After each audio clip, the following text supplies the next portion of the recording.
One morning you wake up and find his food still in the bowl. You search the house but can't find him. It feels strange because he isn't the type to run away or anything like that. Until finally you see that your dog is isolating himself, hiding under the bed so you won't see him and avoiding eye contact. You ask yourself, did I do something wrong? What's happening to him? Until an even more terrifying question arises. Does my dog know what's happening to him? Is he afraid?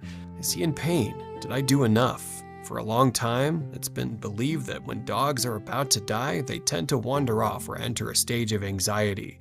But that's not exactly the case. The truth is, we know very little about our pets. This video is going to be a bit different from the rest because we're talking about something deeper, the final days of our beloved pets. But I want you to understand that this isn't dark or sad. Rather, from a psychological perspective, it's actually quite comforting. Your dog doesn't know he's dying, but he knows that something important, something much more significant is happening. Something that might mean never seeing each other again. Answering the question, do our dogs actually know they are going to cross the rainbow bridge? The answer isn't as simple as yes or no. In 2021, a philosopher named Susana Montso from the University of Madrid in Spain published a study in a journal called Urgentis. In it, she proposed an idea that shifted the perception of many scientists, explaining that among many species, dogs possess a minimal concept of death. However, having a concept of death is not the same as having a perception of it, let alone one's own. Humans are the only species that think about what happens after we exist. Other species lack that specific reasoning. They don't think deeply about what comes next. What they do instead is something more immediate and, in its own way, more honest. They feel that their bodies no longer respond the way they used to, that walks are harder, that their appetite has changed. But I think the most interesting part of the case is they can smell it. It's no secret that dogs have a superpower when it comes to scent. Thanks to their 300 million olfactory receptors. There's a common urban legend about how they can smell cancer, a legend that is entirely true. In California, 5 ordinary household dogs were trained to detect lung cancer in samples on human breath. We're talking about 99% accuracy. A 2024 study at the Penn Vet Working Dog Center showed that dogs can detect cancer in the saliva of other dogs with 90% sensitivity. This means that, logically, they were constantly analyzing their own chemical signature, from their own scent to every breath they take, detecting compounds and everything going on inside them. They have the ability to detect when something is failing. Understanding all of this, we can see how dogs are essentially beings that can sense when something is wrong. When that happens, and I think most of us have been in this situation, they either start to distance themselves, hiding in corners or under the bed, or they do the exact opposite and develop an incredibly strong attachment to you. Most people interpret the former as sadness and the latter as love. However, I believe science has an answer that is more interesting and even more moving. In 1988, Benjamin Hart from the UC Davis School of Veterinary Medicine published a paper that became fundamental to understanding sick animals. He demonstrated that isolation, loss of appetite, increased sleep, and social withdrawal are not signs of giving up. They are evolutionary traits inherited through centuries of growth. They aren't in a state of depression. Instead, they shut down all physical activity to focus all their energy on fighting the illness. Hart called this the animal's total effort to overcome, a technical way of saying, I'm going to use everything I've got. But there's also a second factor. In ancient times, when dogs were more wolf than dog, sick or elderly animals would move away from the pack to draw away predators. This was to avoid being a burden and to help their own, preventing the spread of disease or slowing the group down. Everything we've discussed helps us understand more deeply why they behave this way. It's part of their nature, a strange way of saying you are one of their own. Whether they draw closer or pull away, it stems from that biological need to protect, to inform, and in turn to express their loyalty. Pain is overwhelming, confusing, and conflicting. When a dog is afraid, he runs straight to his protector, which will always be you. But when he is certain of things, he moves away to look out for you. We just have to know how to tell the difference. Specialists explain that sudden, intense attachment combined with restlessness or panting often indicates uncontrolled pain, which should always be evaluated by a vet. But the attachment itself, that isn't desperation, that is trust. We've all had similar experiences with a dog we've owned, or if not, it's something that eventually happens. He visits every family member one by one. On his last day, he walks to his favorite spot in the yard that he hadn't visited in months. Or, after days of barely moving, he suddenly gets up, eats dinner, wags his tail, and seems completely normal for an hour, and then he's gone. This is known as the last rally. It's a pattern that can look different every time, but it begins with a sudden burst of energy. This isn't just a random occurrence. In 2023, a group of researchers cataloged 114 of these accounts from owners and veterinarians to find this answer. One veterinarian even noted that it wasn't uncommon to be called to put a dog down, only to be greeted at the door by an animal barking and jumping. A team led by Jimo Borjigan at the University of Michigan discovered that when the brain loses oxygen during cardiac arrest, it doesn't simply shut off. Instead, it produces a surge of organized gamma wave activity in the posterior cortex. They found that in humans, this is a final burst of neural coherence as the brain tries one last time to restore balance. Who's to say the same thing doesn't happen to dogs?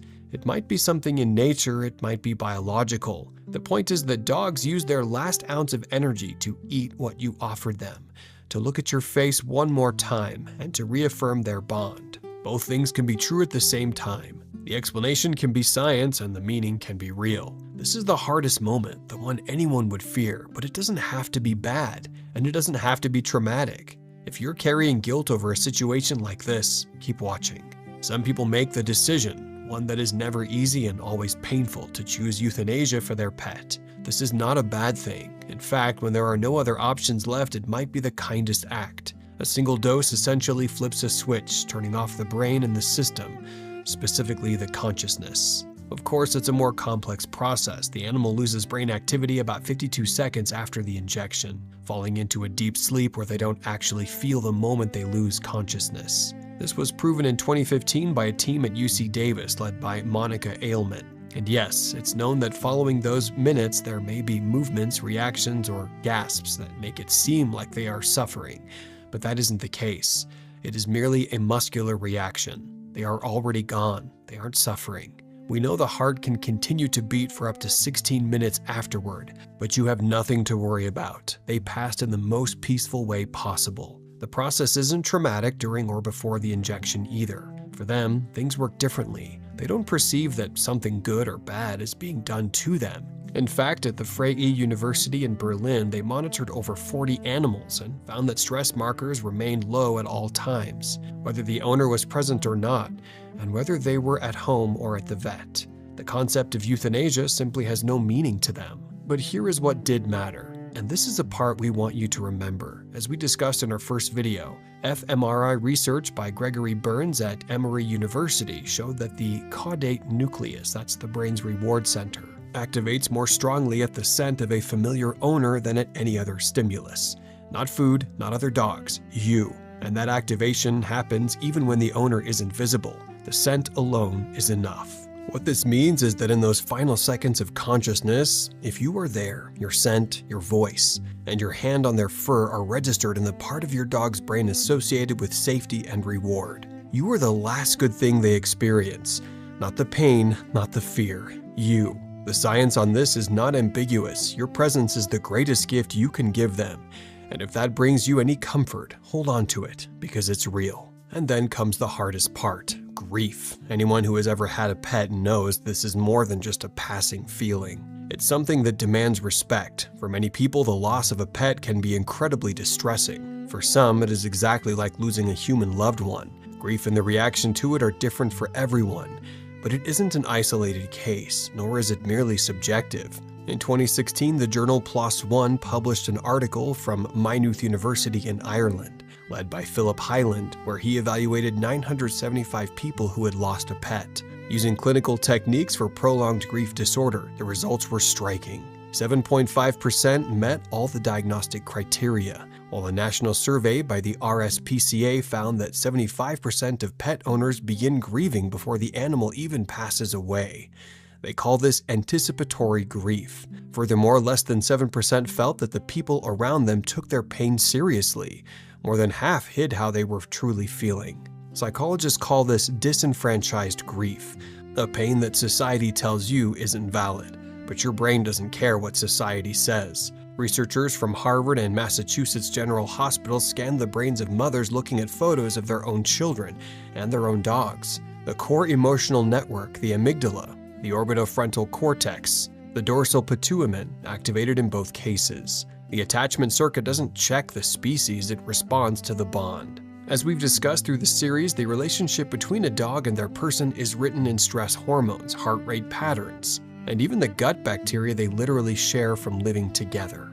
When that bond is broken, grief isn't just sentimental, it's your nervous system registering the loss of a biological companion whose body was synchronized with yours, and that deserves to be honored, not minimized. So, here's what the science actually says when you put all of it together. Your dog does not fear death, they do not lie in dread, they do not count the hours. What they carry instead is something that every brain scan confirms, a neurological portrait of you stored in their reward circuits that activates every time they catch your scent or hear your voice. You are not just their owner, you are their favorite experience. That's not poetry, that's data. And the life you gave them, the walks, the couch time, the mornings, the way you said their name, all of it built a welfare history that veterinary science would classify as good, not because every day was perfect, but because the balance was overwhelmingly positive. You gave them that. If you're in this moment now, or if it's coming, be there. Your presence matters, down to the neurochemistry. And if it already happened and you're still carrying the weight of it, know this. It is the biologically accurate proportional cost of having been someone's entire world and having them be part of yours. If this video reached you at the right time or it helped you understand something you've been carrying, subscribe to this channel and tell me in the comments, what is one moment with your dog that you'll carry with you forever? I want to hear it.